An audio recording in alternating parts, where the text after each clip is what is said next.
Number 5. This is where I think you will not agree with me. This is where I think I wanted to go higher. Oh, wow. Okay. I wanted to go higher with him, but I can't. I can't yet. Mac Jones. Okay. Mac Jones had an amazing Senior Bowl. Mac Jones had an amazing year. Mac Jones had a Heisman caliber-worthy season. And look, the plus is great pocket presence. A beautiful deep ball that can contend with Trevor's when you're looking at strictly deep ball to deep ball in the class. Absolutely agree. And he can do it off balance too. He can. Yeah. Good reads, especially in an RPO system like Sarkisian was running at Alabama with Saban. Tough passes. We didn't have to see a lot of them because he wasn't asked of that. Good mechanics, though. I like his mechanics. Oh, yeah. I have a plus-minus here. Leadership was the last plus. Plus-minus, he's a pocket passer. The reason it's a plus, it's like, you know what you're getting. The minus is league is transitioning into a different era right now to where pocket passers are slowly being phased out. And I think we will see in the next 5 years, everyone has to be able to have that fold of mobility in them. Mac doesn't have that right now. No. Minus, Alabama prospect. Talent around him, first rounders out the ass. Mobility, minus. Minus again, needs a solid system around him, i.e. established franchise to draft him, i.e. New England Patriots. Okay. Bears. I don't know. I don't think Bears. that Mac should I wouldn't say Bears, but okay. Well, I think they have a good... Okay, Matt Nagy, never mind. Yeah. I wouldn't say Bears, but I got you. Saints. I like the weapons that they have around them going on. Yeah, no, I get you. I get where you're going. NFL or pro comps for me, Phillip Rivers, Eli Manning. Yeah, so this actually... You don't like it? No, we're going to disagree on this one. So, I mean, to be fair, I think you prepared for this. I like him more than I thought I would. Oh, so I'll put it Steelers and Colts. Steelers and Colts. Okay, so that's a good one. Yeah, I like him more than I thought I would. I'll state there because I shit on him a couple times on this pod, and I would like to take that back because he definitely has some stuff. Like upgrading to dirt isn't good though, John. Yeah, that's about what it is, though. Damn. All right, so let's unpack this. I'm gonna go personal here for a second. So this is not Mac Jones' fault at all, but I feel like over the past I'm gonna say 3 years, before we started the pod, but like when I was still kind of really getting into to scouting and I was putting out my my quarterbacks and stuff. I feel like I always got shit on for falling in love with the big-armed, mobile guy. You do. And I do, because Josh Allen was my number one. I was very, I don't get credit for this because it was really... That's why you don't like Mac Jones. Well, no, I'm just kind of going through. But the type of guy I like, that's where the NFL's going. And, sue me for liking the guy who can throw the ball. I like guys who are really, really good at throwing the football. That's my thing. I don't know. Nothing wrong with that. I like wide receivers who are really, really fast. I like running backs who are really, really elusive. Mac can throw the ball. No, I'm talking me for a second. So I want to take a step back. So with all that being said, that's where the NFL is going. When's the last time we've seen a Mac Jones level guy hit? And this is purely for because we're going to get into what I like and dislike about him for a second. But for me, Mac Jones has to be a second round pick. He has to. You're taking him in day 2 or day 3 because he is. I haven't seen a guy hit like this. I mean, this style of quarterback, and we've seen guys that are even more mobile than Mac not be able to make it.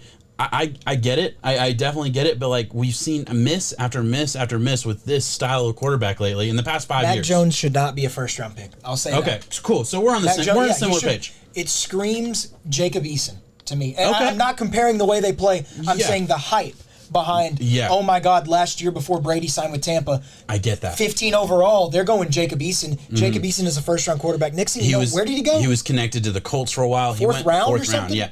I think there's a chance that's a Mac Jones. The fall's going to happen. Yes, I absolutely agree. Okay, so then we're on the same page. We're not going to disagree that much. Big things. You mentioned it. I have it in my notes.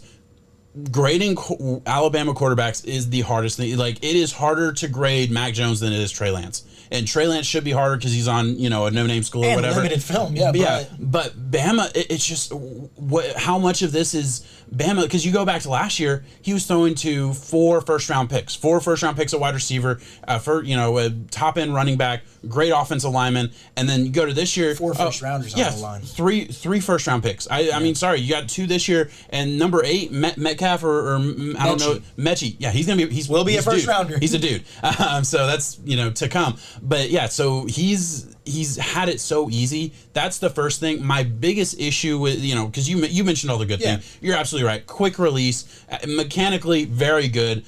solid in the pocket, like stands tall in the pocket, and that's something I really like for these type of guys. Stands tall in the pocket. You know, you gotta love the deep ball. Very accurate. You know, pretty much everywhere on the field. You know, a couple little things here, like there's some accuracy issues I found, but for the most part, very accurate. Think he sees ghosts a little bit when it comes to people rushing him. There were a couple times where like he had a clean pocket, and I think like I saw it enough times where it was very concerning to me.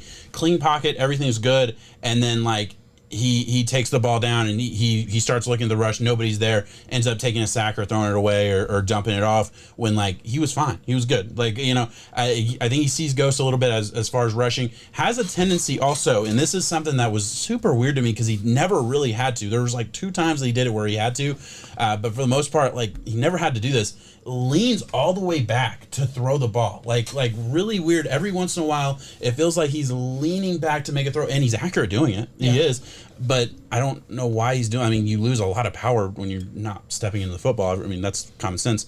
So I don't know why he does that. So certain little things from technical things, those things are amplified. Like if I saw that from like a Trey Lance or a Zach Wilson or things, I would be like, man, that bugs me. But I get it.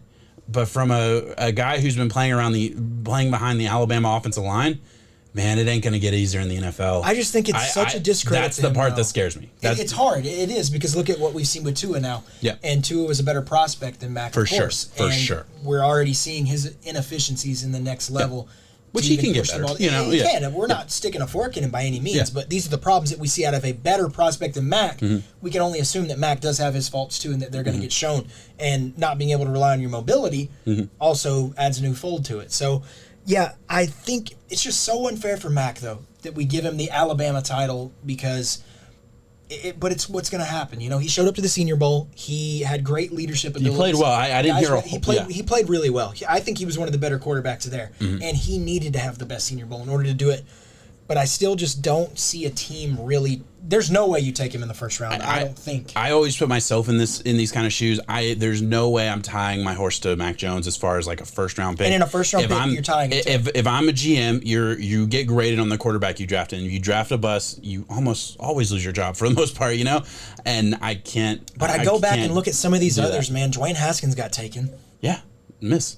Clear miss.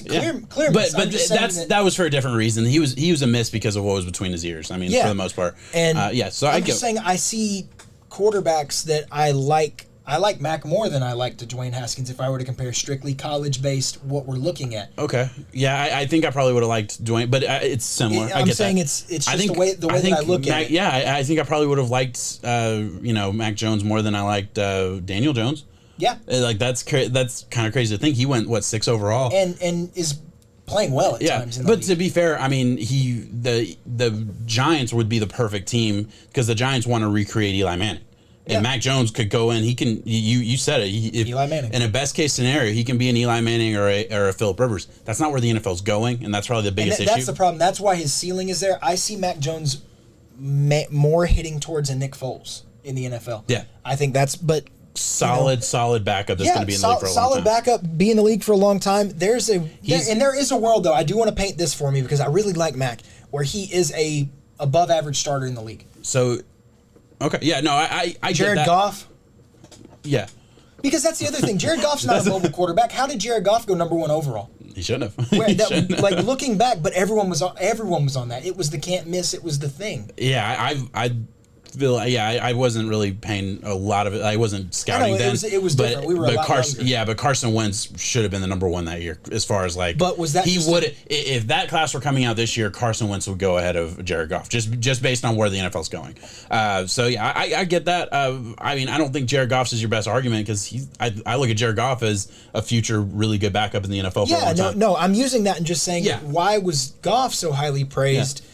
In the same way that we knock Mac Jones, who now could fall into 2nd, 3rd, maybe 4th round. Yeah, I mean, it's changing the tides a little bit. Last thing I want to say, I feel like I've seen the comparison. I think I've made the comparison. I want to like nip that in the bud a little bit. The Georgia quarterback that came out last year, Jake Fromm. Yeah, Jake Fromm. He is much better than Jake Fromm. That's not who he is because Jake Fromm was like billed as this, this pocket passing quarterback. Mac Jones has a much better arm than Jake Fromm ever did. did.